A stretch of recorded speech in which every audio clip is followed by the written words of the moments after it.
Susie is my husband and I, our late dog, who passed away in 2016.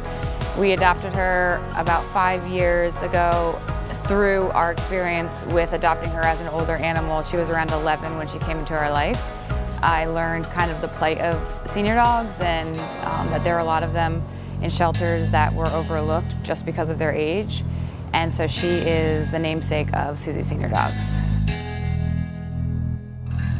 So we had her for the course of about 1.5 years, and people would kind of ask, you know, how old she is she a puppy? Oh, she's 11 years old or 12 years old, and how long have you had her? And then they would, when they learned that we had only adopted her recently as a senior dog, there was always surprise, and that led me to the information that this was kind of an unusual thing. It was just kind of like this great little dog that came into our life.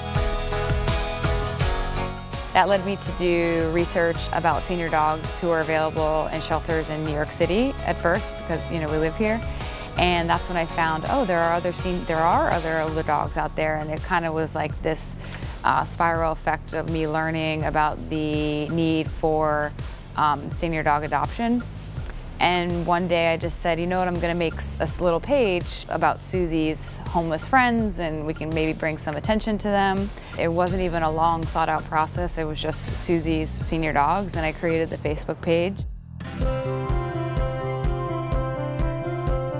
Of course, there are senior dog sanctuaries and rescues and people who have been rescuing senior dogs long before Susie Senior Dogs existed, but there wasn't this mass exposure or enough attention on it.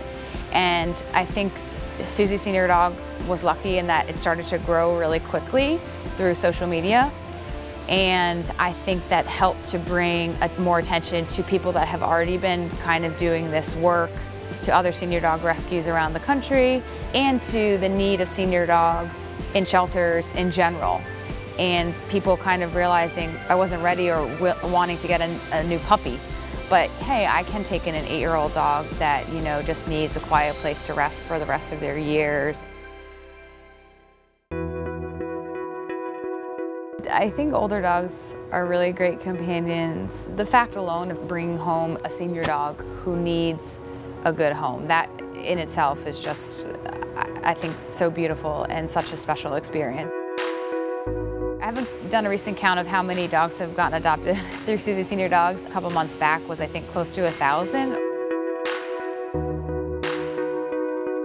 I think anyone is suited to adopt an older dog, and the reason I say that is because just like people, the needs of a senior dogs they're all different, and there are different people to match each of those needs. I don't know why I'm feeling emotional about this, but it's like, obviously you're not always gonna have as much time as you want with them. But that people who choose to adopt them, and they continue to choose to adopt them as an older animal. That's why all the adoption stories I think are important, because then that means that senior dog has someone that will care about him, whether or her, whether it's for the day, a week, 5 years, they're all equally great. For anyone who is considering getting a dog, I always cannot emphasize more, adopt. And that's just something that somebody has to decide on their own and be ready for. But I have never once heard a senior dog adopter regret adopting this older dog, which I think just really shows kind of the beautiful experience and value and love and strong companionship and relationship that people get from bringing an older pet home, and kind of age just kind of doesn't become important anymore.